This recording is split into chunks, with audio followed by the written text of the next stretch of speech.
toujours sur le plateau d'Ado Kids TV et notamment les membres de Jerry, le premier grand rendez-vous scientifique de la soirée. Pic pic, yeah! Nous sommes repartis pour la suite avec le 17h30 scientifique consacré à un des plus grands scientifiques de notre ère. Je vous souhaite un excellent été en notre compagnie. Soyez les bienvenus à vous pour cette grande aventure. Nous sommes ensemble pendant 30 minutes jusqu'à 18h et vous êtes les bienvenus. C'est parti, en route.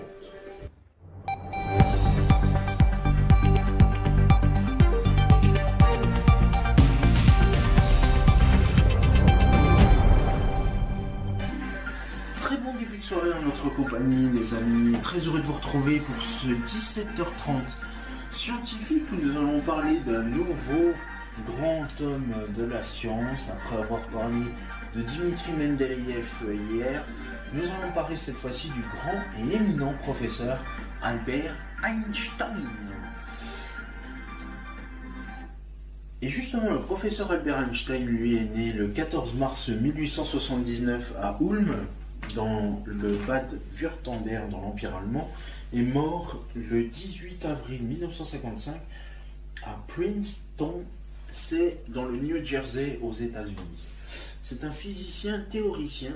Il fut successivement allemand, apatride entre 1996 et 1901, suisse et de double nationalité helvético-américaine en 1940. Il épousa Mileva Marić, puis sa cousine Elsa Einstein.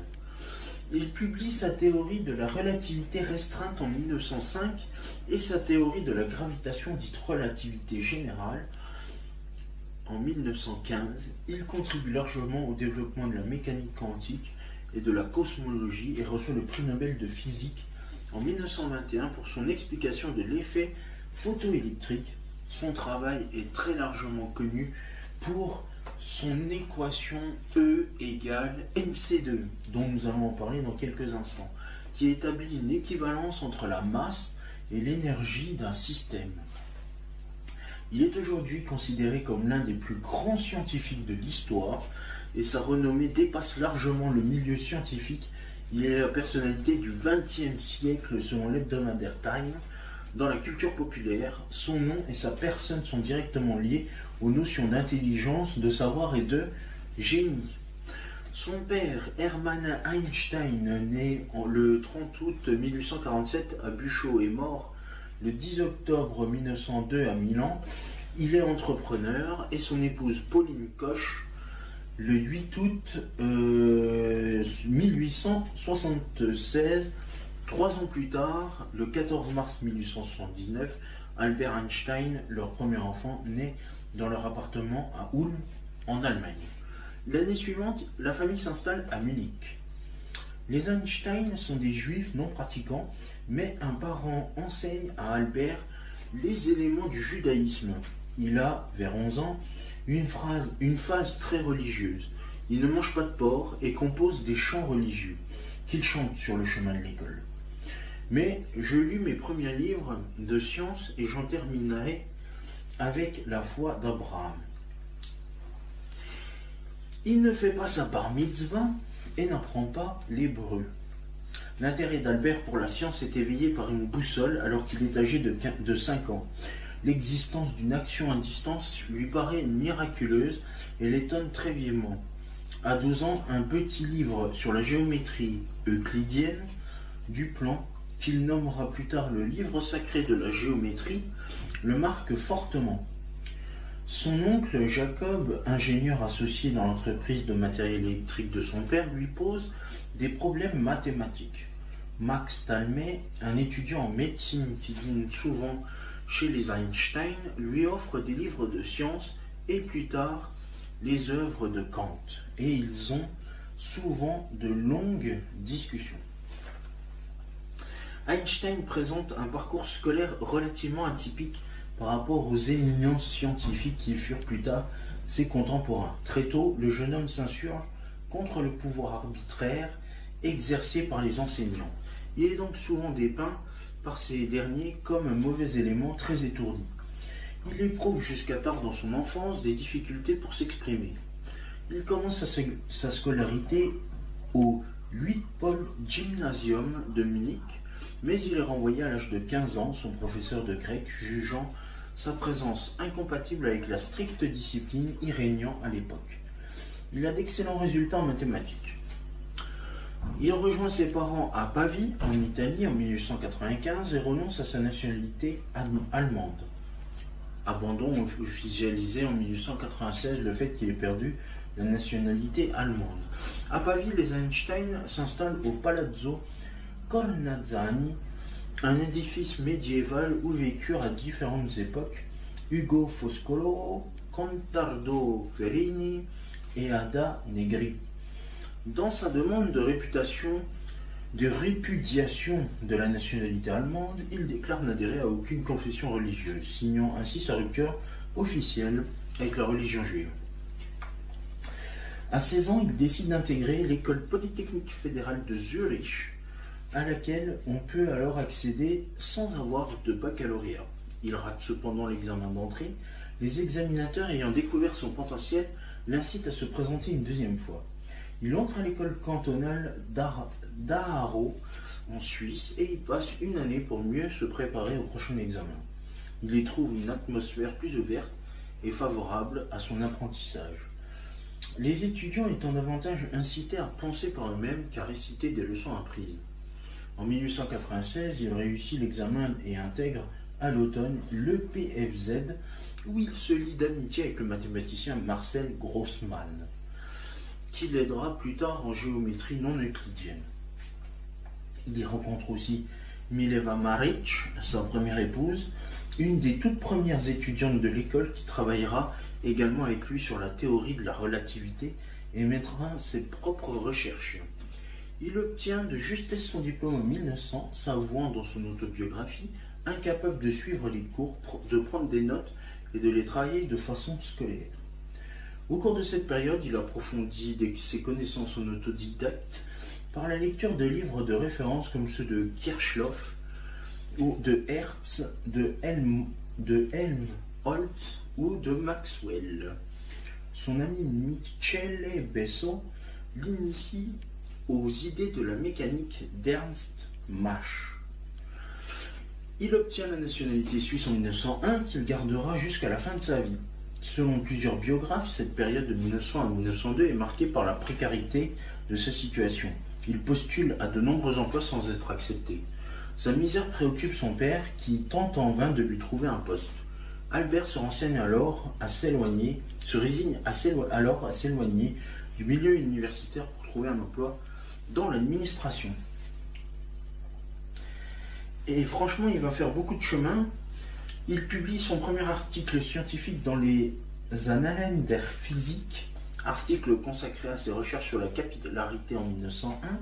À la fin de l'année 1902, naît le premier de ses enfants, Lieser.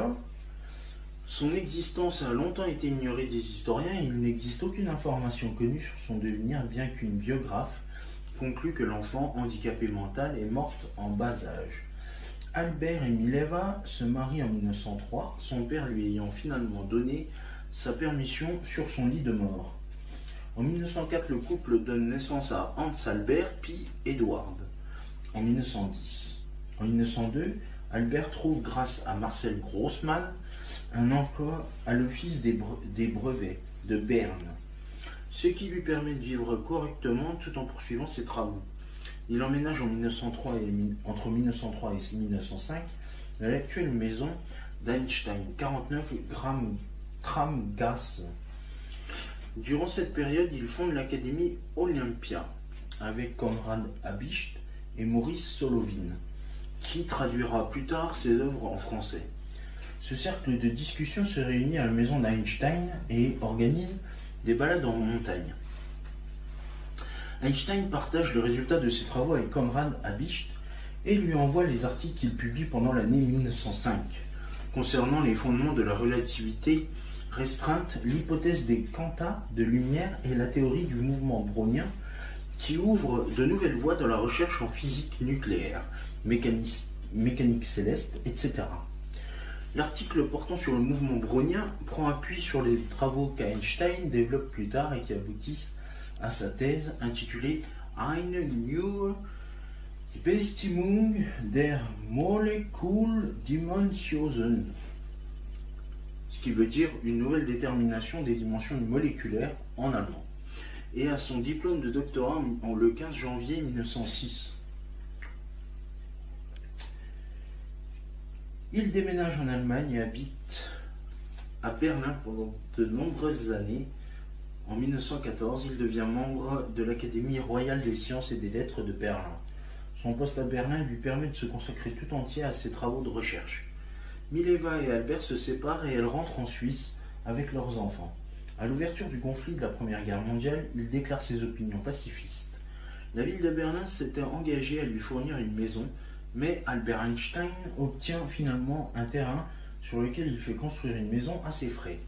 Située à Kaput, près du lac de Havelsee, l'endroit est calme et lui permet de faire fréquemment de la voile. En 1916, il publie un livre présentant sa théorie de la gravitation, connue aujourd'hui sous le nom de relativité générale. Et justement, on va en parler de cette question de la relativité générale, la fameuse relativité d'Albert Einstein, qu'il a élaborée donc entre 1907 et 1915 et qui est considérée comme sa réalisation majeure. Cette attribution est généralement admise, bien que les chercheurs en histoire des sciences estiment que d'autres savants ont aussi apporté des avancées substantielles à la même époque en rapport avec ces théories. Le 25 novembre 1915, il soumet son manuscrit de la théorie de la relativité générale à la section de mathématiques et de physique de l'Académie royale des sciences de Prusse, qui le publie le 2 décembre 1915.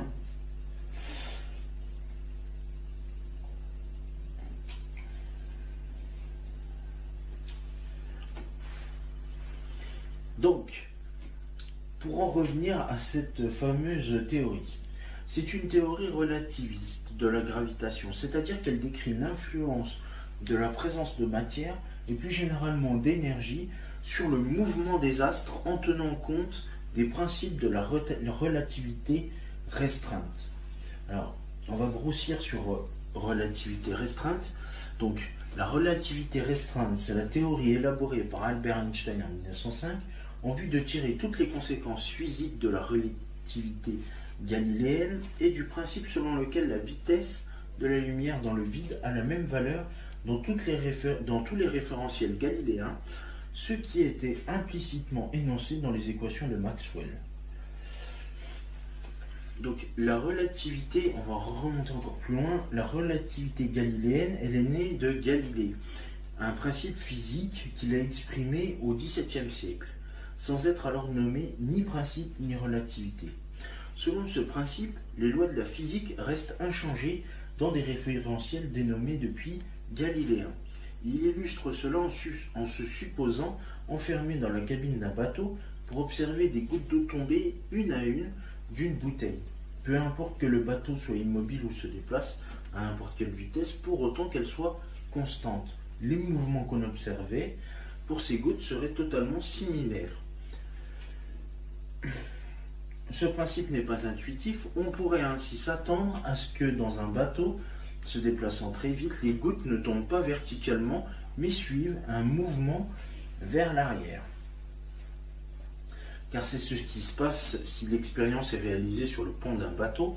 Dans ce cas, l'air ambiant, qui peut être calme ou animé d'un mouvement quelconque, perturbe l'élan de la goutte et la goutte est déphasée par rapport au bateau. Mais dans la cabine, quelle que soit la vitesse à laquelle le bateau se déplace, pour autant qu'elle soit constante, c'est bien une chute verticale qui est observée comme si le bateau était à l'arrêt. Avec le principe d'inertie, il est intégré de manière systématique à la physique newtonienne. Il suscite des questionnements scientifiques avec l'avènement des électromagnétismes et les équations de Maxwell. Notamment car celle-ci ne semble pas obéir à ce principe et prend une importance nouvelle au début du XXe siècle, quand Albert Einstein fonde les principes de la relativité restreinte.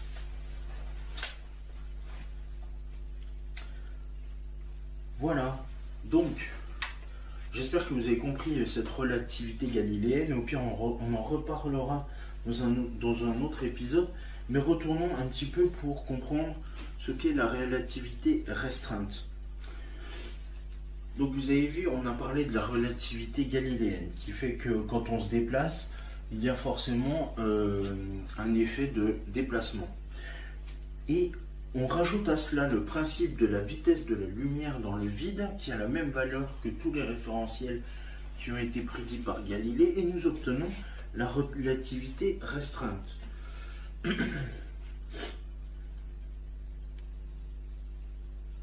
La théorie de la relativité restreinte a établi de nouvelles formules permettant de passer d'un référentiel galiléen de Galilée à un autre.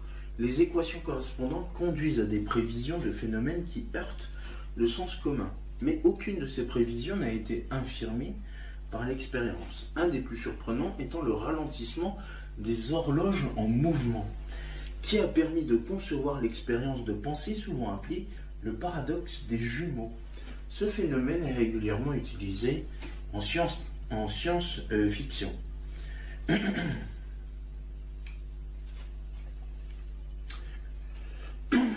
La théorie d'Einstein est centrée sur le principe de relativité qui concerne l'observation et la mesure des phénomènes en fonction du référentiel depuis lequel l'observateur ou l'appareil de mesure effectue les mesures de l'expérience.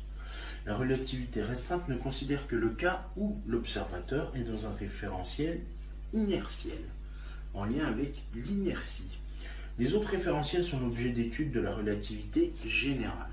Rappelons qu'un référentiel est dit inertiel si tout objet isolé de ce référentiel est soit immobile, soit en mouvement de translation rectiligne uniforme.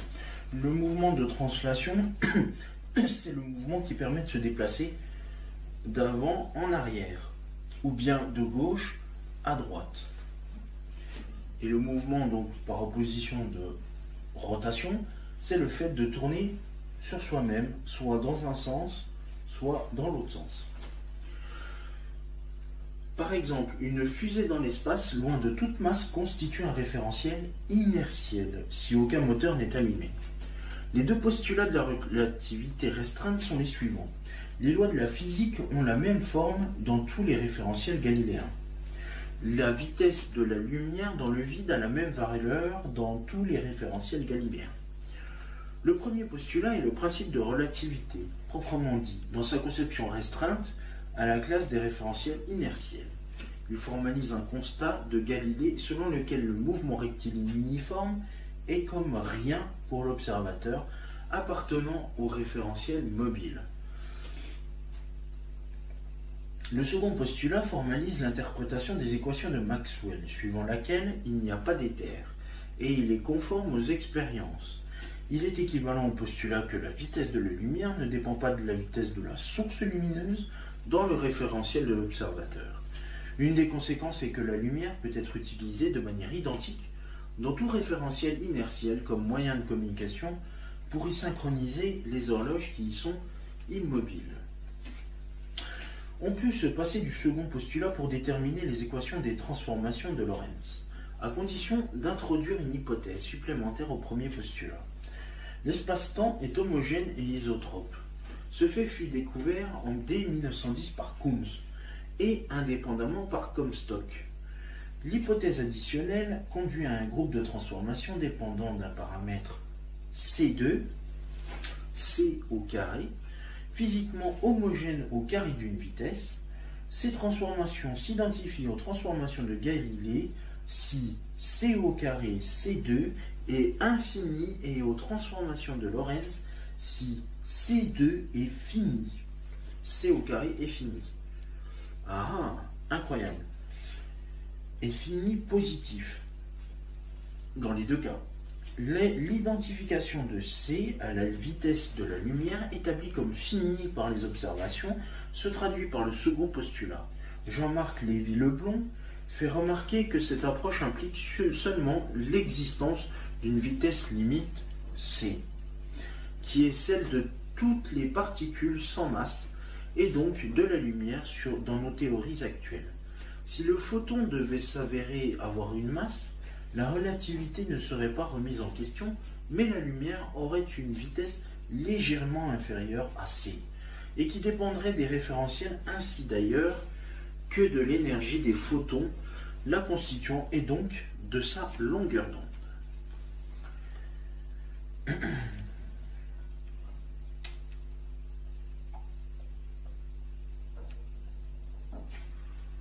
Alors, je vais aller un peu plus vite parce que je voudrais bien qu'on débarque un petit peu sur la formule très célèbre E égale mc2.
Nous sommes de retour les amis pour la suite. Bienvenue à vous dans la suite de ce 17h TMA, de ce 17h30 scientifique, troisième numéro du coup consacré à la suite sur notre ami que nous parlions déjà hier. Il s'agit du professeur Albert Einstein.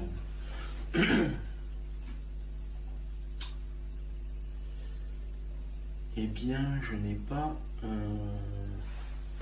Alors, je vais faire simple pour vous. On va regarder d'où vient ce E égale MC2. À ne pas confondre avec le E égale M6 de McCleskey sur M6, bien sûr. Donc, l'équation E égale MC2, E égale MC carré, ou E égale MC2, c'est une formule d'équivalence entre la masse et l'énergie rendue célèbre par Albert Einstein dans une publication en 1905 sur la relativité restreinte. Cette relation signifie qu'une particule de masse m isolée et au repos dans un référentiel possède, du fait de cette masse, une énergie E, appelée énergie de masse, dont la valeur est donnée par le produit de m par le carré de la vitesse de la lumière, soit c2. Dans le vide, c au carré. Elle apparaît en 1900 de façon implicite chez le mathématicien et physicien français Henri Poincaré dans l'article intitulé La théorie de Lorentz et le principe de l'action et de la réaction, où il développe certains principes de déformation de l'espace-temps qu'il appelle aussi relativité, puis en 1903 dans la thèse peu médiatisée de l'italien Olinto De Preto. En relativité restreinte, l'égalité E égale mc2 ou mc carré est connue comme la relation d'Einstein. Elle relie une masse m et une énergie E. L'énergie E est l'énergie de masse mc2 ou mc carré. La masse m est la masse inerte, mi, qui apparaît dans la relation fondamentale de la dynamique et caractérise l'inertie d'un corps. Einstein, par cette équivalence de la masse inerte et de l'énergie, introduit le principe d'inertie de l'énergie. Cette formule de transformation qui explique l'énergie dégagée par la fission et la fusion nucléaire, en particulier dans les bombes atomiques, marque fortement les esprits car elle met en évidence que, du fait de l'énormité du facteur c carré ou c2, une perte de masse, même petite à l'échelle humaine, peut dégager une quantité d'énergie considérable, par exemple 1 gramme de matière que l'on annihilerait par collision avec de l'antimatière correspond à environ 10 puissance 14 joules, soit approximativement l'énergie dégagée par les premières bombes nucléaires. Et voilà comment est rendue cette très célèbre équation de E égale mc2. Alors j'espère que vous en savez plus sur notre éminent professeur Albert Einstein. Déjà nous avons parlé hier du très célèbre Dimitri Mendeleïev. Là, nous allons parler du professeur Albert Einstein. Et demain, nous parlerons d'une autre personnalité scientifique. Alors, je vous souhaite de passer une excellente soirée et une douce nuit en notre compagnie. La suite de vos programmes avec le 18h chimique, avec une nouvelle expérience ce soir, bien évidemment. Je vous souhaite une très belle soirée sur Ado Kids TV. Vous allez retrouver tout de suite les réseaux sociaux sur lesquels vous pouvez encore suivre nos différents épisodes. Et merci de votre fidélité.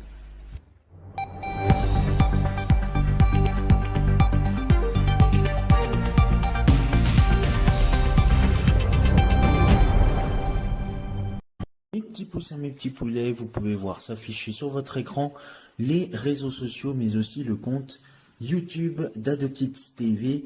Commentez, likez sur Facebook et Instagram et abonnez-vous à la chaîne YouTube d'Ado Kids TV. Et c'est la fin de ce 17h30 scientifique. Merci à vous de votre fidélité de nous avoir suivis. Prochain rendez-vous demain. Et tout de suite, voici l'arrivée de votre blouse et de vos lunettes de protection puisque c'est votre rendez-vous chic. Je vous souhaite une excellente fin d'après-midi sur notre antenne. Bon début de soirée et on se retrouve dans quelques instants pour la suite de nos aventures du monde de Jenny. Merci, salut.